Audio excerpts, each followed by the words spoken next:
सभी के लिए नमस्कार। जितने भी हमारे स्टूडेंट जुड़े हुए हैं सभी का बहुत बहुत आभार। और अब आपका एग्ज़ाम कब से होना है, एक स्कीम का जो नोटिफिकेशन है वो आ चुका है। जिसको नहीं मिला है कमेंट में फटाफट बता दीजिएगा। और किस सेमेस्टर की स्कीम की मतलब स्कीम के आधार पर आप वीडियो चाह रहे हैं, जो सब्जेक्ट हैं वो अगर वीडियो आप चाह रहे हैं स्कीम पर, तो आपके लिए कल आपके लिए या रात में किसी भी टाइम समय में मैं आपके लिए प्रोवाइड करा दूँगा। तो और आज की वीडियो में हम सेमेस्टर 5 में जो हम कंप्लीट करेंगे वो पार्ट 3 रहेगा। सेमेस्टर 5 है जिसमें हम सब्जेक्ट हिस्ट्री की बात करेंगे। हिस्ट्री में आज फर्स्ट पेपर है। फर्स्ट पेपर का नाम है आपका भारत में राष्ट्रवाद, यानी कि भारत में राष्ट्रवाद का होता है। इसमें हमने सभी इकाई को कंक्लूड किया है और जिसके आधार पर हमने दीर्घोत्तरी क्वेश्चन और आपके जो लघुत्तरी क्वेश्चन हैं, यानी कि शॉर्ट आंसर टाइप क्वेश्चन, वो भी मतलब इसमें से निकाल लिए हैं। और एक पेपर है आपका है फर्स्ट पेपर, आज के वीडियो में कंप्लीट हो जाएगा इंपॉर्टेंट क्वेश्चन के साथ में। और यदि आप लोग इनके आंसर यदि आप चाहते हैं तो आंसर भी आपको प्रोवाइड करा दिए जाएंगे। इसके जस्ट बाद आपके लिए हिस्ट्री का सेकंड पेपर का सिलेबस मैं नहीं बताऊंगा, लेकिन सीधे आपके लिए जो इंपॉर्टेंट क्वेश्चन रहेंगे उनकी हम सीधी सी बात करेंगे। और इंग्लिश का जो फर्स्ट पेपर है वो कंप्लीट हो चुका है, short question, based short question और साथ ही लॉन्ग क्वेश्चन का वीडियो अपलोड हो चुका है। प्लेलिस्ट में आप जरूर विजिट कर लीजिएगा। जो भी स्टूडेंट हैं एक बार आप लोग विजिट जरूर कीजिएगा, प्लेलिस्ट ओपन कीजिए, दोस्तों में शेयर कीजिएगा। तो आइए इसको शुरू कर लेते हैं फटाफट।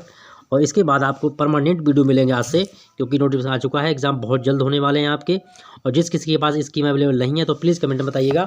आपके लिए हम वीडियो के माध्यम से फर्स्ट सेमेस्टर, थर्ड सेमेस्टर और फिफ्थ सेमेस्टर के पेपर कब कब है तो उसका हम वीडियो आपको प्रोवाइड करा देंगे। तो फटाफट कमेंट कीजिएगा और वीडियो को अपने दोस्तों से जरूर कीजिएगा। तो इसमें हम लॉन्ग क्वेश्चन कंप्लीट करेंगे, जो कि हमारे लगभग लॉन्ग और शॉर्ट दोनों मिला लें तो हमारे क्वेश्चन बैठेंगे जाके 50। ठीक है, 75 मार्क होंगे कंप्लीट कुल आपके। 75 नंबर का क्वेश्चन पेपर होगा आपका, 2 घंटे का समय होगा इसमें। अब यहाँ पर सीधे हम लॉन्ग क्वेश्चन की बात कर लेते हैं।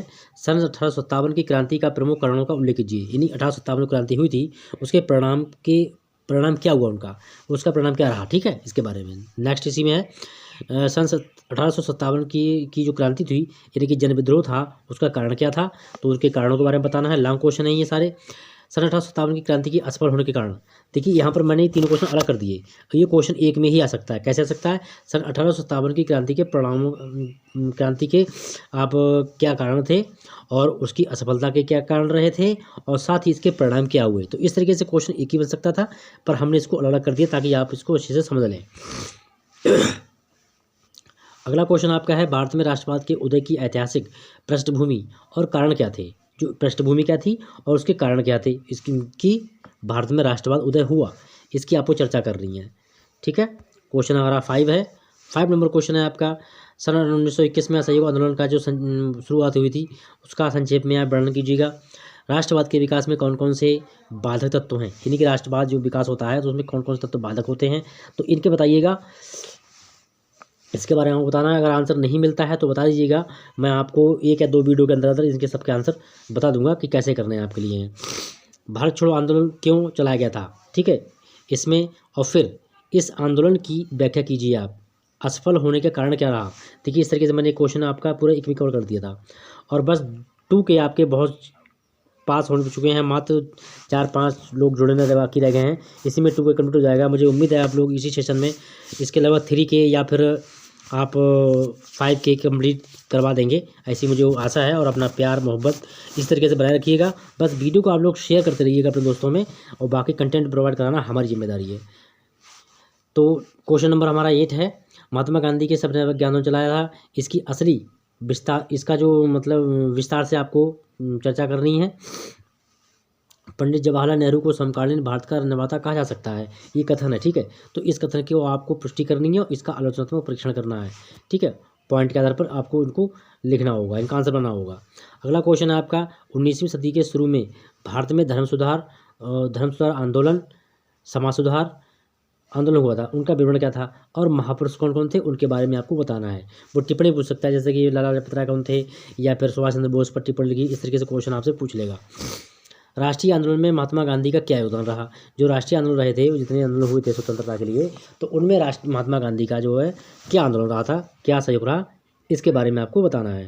क्वेश्चन नंबर अगला है हमारा, राजा राम मोहन राय, जैसा आप नाम जानते हैं, राजा राम मोहन राय को आधुनिक भारत का जनक कहा जाता है, यानी कि पिता कहा जाता है। इस कथन की आपको पुष्टि करनी है और उनकी उपलब्धियों का मूल्यांकन करना है। यानी राजा राम मोहन राय ने आधुनिक भारत को जनक कहा जाता है इनके लिए, तो उन्होंने क्या क्या उपलब्धियाँ हासिल की, क्या क्या समाज के लिए किया, तो ये सब आपको उनके बारे में बताना होगा।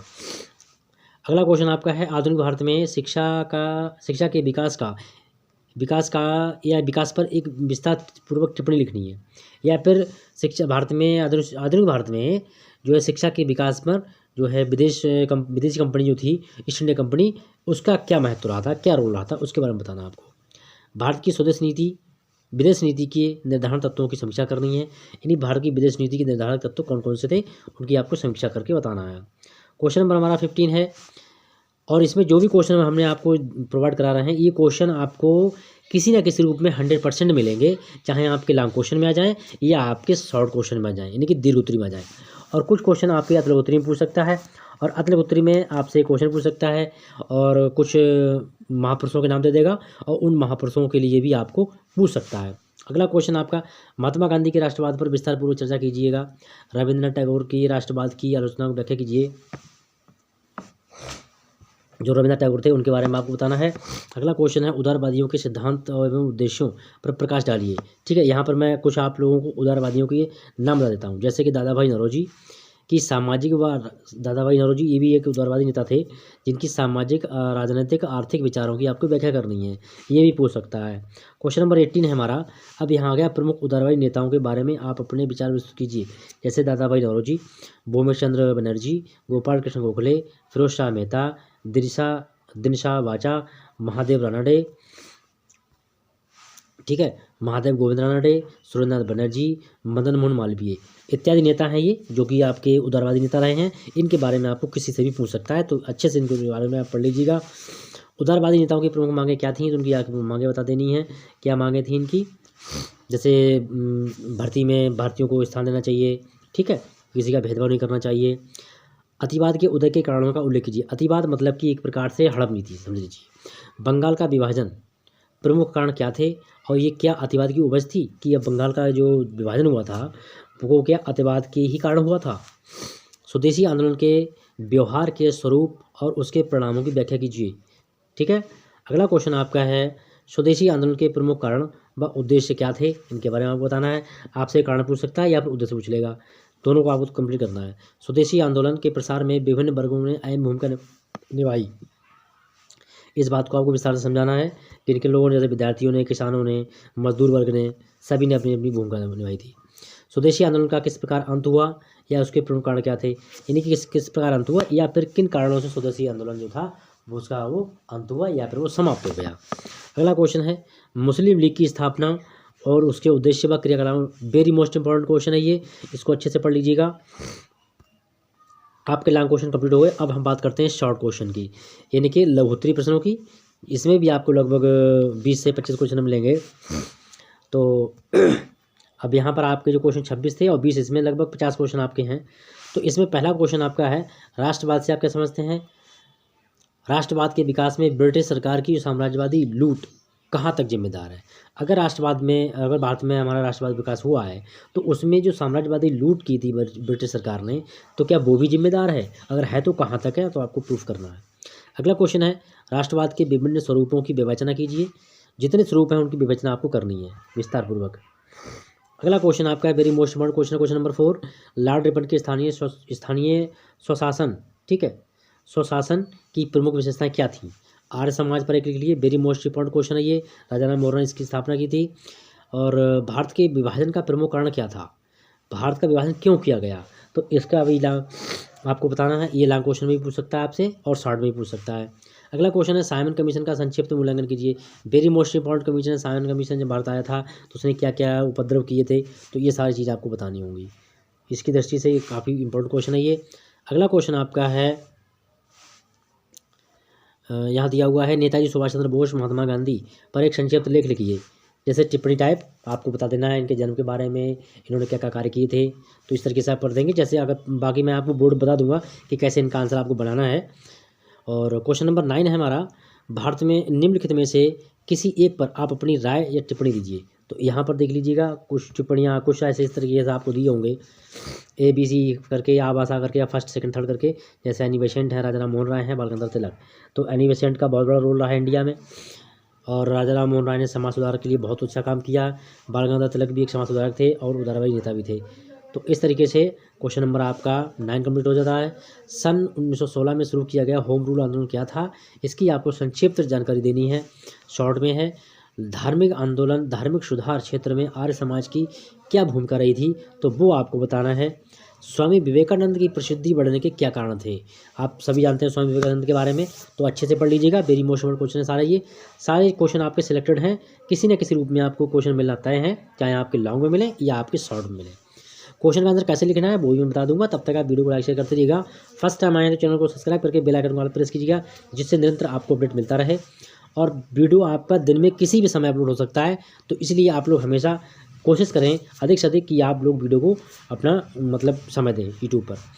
ब्रह्म समाज और आर्य समाज के सिद्धांत में क्या भिन्नताएं थी, तो उन्हें आपको समझाना है। क्वेश्चन नंबर 14 है राष्ट्रवाद और राष्ट्र और राष्ट्रवाद में क्या अंतर है, ये आपको बताना है। क्वेश्चन नंबर 15 है आधुनिक भारत में विज्ञान एवं तकनीकी का विकास किस प्रकार हुआ था, तो इसको आपको समझाना है। आइए देखिए, अब आ गए यहाँ पर जो गर्म दल नेता हैं उनके बारे में बात कर लेते हैं। गर्म दल नेताओं पर टिप्पणी लिखिए, जैसे कि लाल बाल पाल, ये क्वेश्चन अलग अक्सर पूछ लेता है। तो लाल कौन, लाला लाजपत राय, ठीक। और बाल, बाल गंगाधर तिलक, ठीक है। और पाल, इनका नाम है बिपिन चंद्र पाल, ठीक है। यहाँ पर जो लाल हैं वो हैं जवाहरलाल नेहरू, ठीक। इस तरीके से आपको इनके बारे में लिखना है। तो इनका पूरा नाम मैंने समझा दिया, इस तरीके से आप लिख देंगे। क्वेश्चन नंबर 17 है टिप्पणी लिखनी है कांग्रेस लीग समझौता सूरत विभाजन के कारण, और इसमें दो एक पॉइंट और हैं वो भी देख लेते हैं फटाफट। सूरत विभाजन के बाद की स्थिति क्या थी, सूरत विभाजन और लखनऊ अधिवेशन।